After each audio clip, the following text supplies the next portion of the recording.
Today we have our animals sleeping in their burrow, and the first layer of watercolor has dried, so we're going to be working on painting our animal and painting the burrow around it.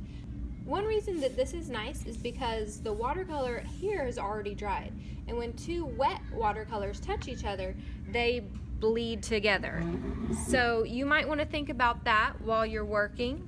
Today we're using these Praying watercolors in the palette, and you're going to share with the person next to you. And you're going to start by getting your brush nice and wet and just getting it, if it's not already wet. You'll have to do this if you're the first one using it today. So now my brush is nice and wet and I can start painting my fox.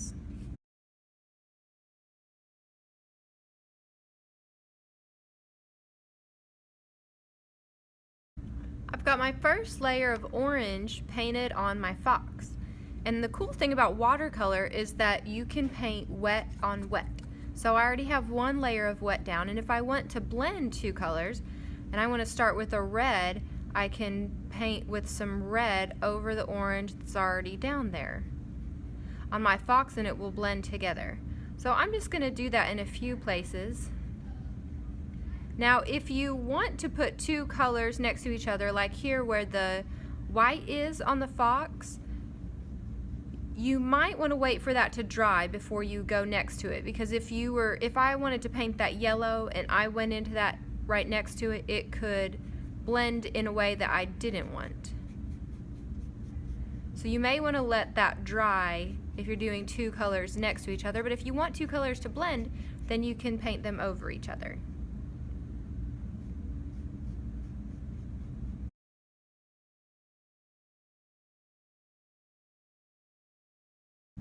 As we start to work on the area around the burrow, you can just go ahead and start painting it, or you could draw some of the dirt textures that are around it.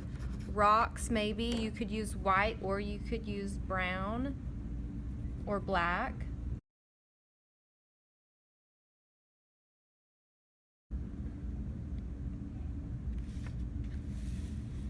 Now that I've got some rocks and textures drawn in the area around the burrow, I'm going to paint. And you can choose your color that you're going to use. I'm choosing black.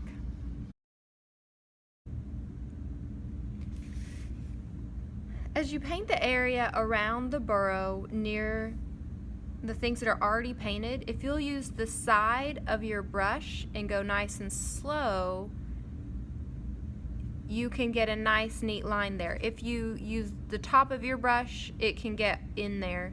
So if you just go by the side, and then you can paint faster in between. But just outline.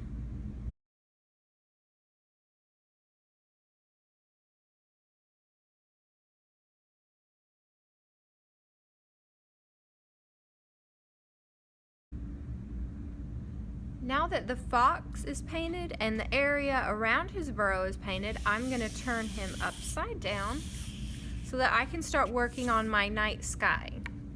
And I'm going to wash my brush really well, give Mr. Brush a nice relaxing bath in the tub, and then dip into my blue. And this is a different color blue than we used last time, so I'm going to use it right next to my top hill. And I'm going to fill in the night sky. Oh, you know what? Stars are so beautiful in a night sky. So if you want to make some stars, this is how I make a star. And you might do it differently, and that's okay. So I make a line across, then go down, straight up, back down, and connect it. Another way is you could just go around. You could cross some lines to look like a twinkling star. Alright, I've got my stars done. Now I'm going to paint.